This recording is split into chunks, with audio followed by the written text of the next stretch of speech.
How much does it actually cost to travel through Europe?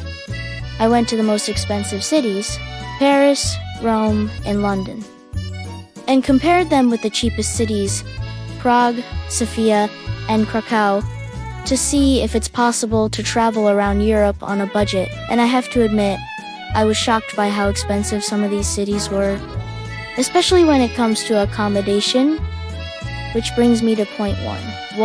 The most expensive place that I found to stay in Europe was Paris, where even the most basic budget hotel started at about 50 euros per night. The same applied to London, where the cheapest budget hotels were about 60 euros per night.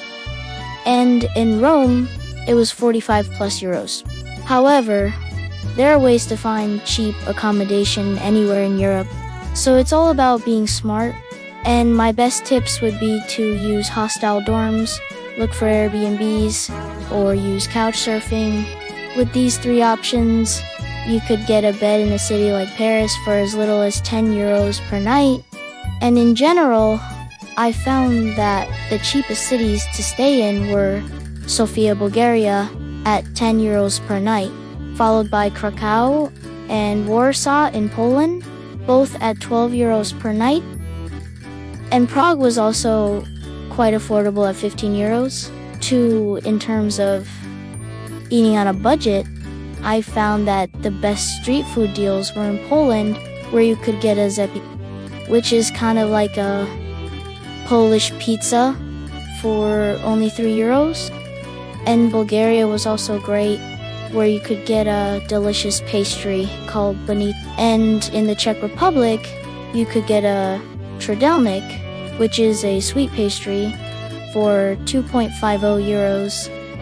Now, on the other hand, the most expensive street food that I found was in Paris, where a crepe could cost between 8 to 10 euros, and in London, fish and chips were priced between 12 to 15 euros. My advice would be to avoid eating out too much and instead go to the supermarket and buy your own groceries, because buying groceries in Eastern Europe, like in the Czech Republic, Poland, or Bulgaria, will only cost you about 10 euros per day. But eating out every single day could easily set you back 30 euros and more. 3, in terms of transport, I found that the best and cheapest ways to get around Eastern European cities were to use the metro or trams. For example, in Budapest, you could travel on the metro for only 1 euro. In Sofia, it was only 80 cents, and in Warsaw, it was 1.20 euros. On the other hand, the most expensive public transport that I found was the London Tube, where a single ride could cost up to 6 euros. And in Paris, the metro was priced at 2.50 euros per ride. So my best tips would be to either get a city pass, which gives you unlimited travel for a certain amount of time, or rent a bike, or simply walk to save money.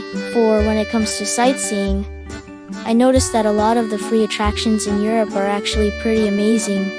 For example, in Sofia, you can do a lot of hiking in the mountains for free, and you can also visit many of the historic churches. And in Krakow, you can explore the Wa Castle grounds and the Jewish Quarter for free. And in Prague, you can walk across the Charles Bridge and see the astronomical clock without paying anything. On the other hand, some of the most overpriced attractions that I found were the Eiffel Tower at 29 euros, the Colosseum at 18 euros, and the London Eye at 30 euros. My advice would be to always look for free walking tours and student discounts if you are a student. 5, when it comes to coffee, I found that the cheapest places to grab a drink were Bulgaria at 1 euro, Poland at 1.50, and Hungary at 1.80 euros. On the other hand, the most expensive places to get a coffee were Paris at 4 to 6 euros, Rome at 3.50 euros, and London at 5 euros.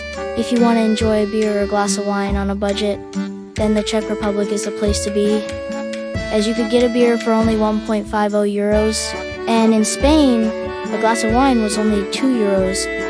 6. As for shopping, I found that the best place to buy souvenirs on a budget was Prague, where you could get handcrafts for €5, whereas in Krakow, you could get fridge magnets for €3, and in Sofia, you could get handmade jewelry for €4. However, the most expensive souvenir cities that I found were Paris, where a keychain costs €20.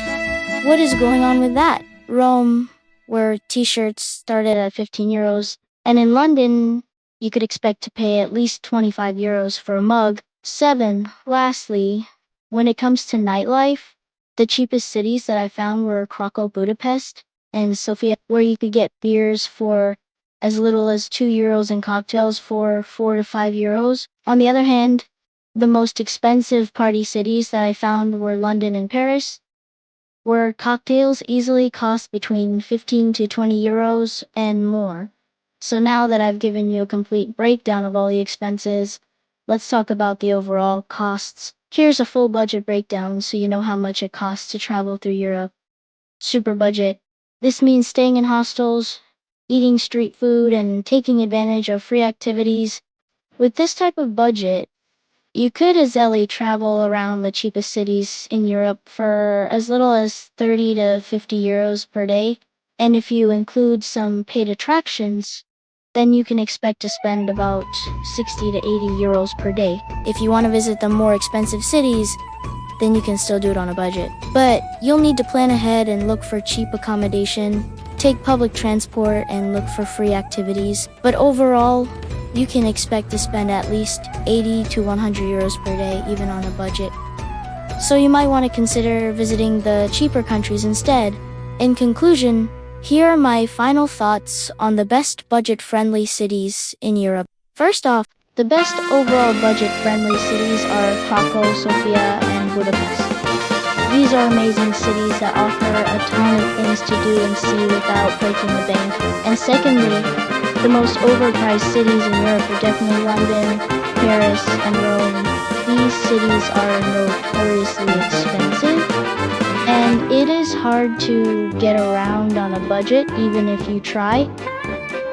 And finally, the hidden gem in terms of budget travel is the Balkan countries like Serbia and Albania. These places are extremely cheap and underrated, and not many people know about them. But they're amazing places to travel to if you're looking for an adventure. Thanks for watching this video about how expensive Europe really is, and I hope that it has helped you on your next trip. Let us know in the comments below how far you can travel on a budget in Europe. And if you're feeling adventurous, why not test yourself and see if you can survive on a budget in one of the more expensive cities like London or Paris, who knows.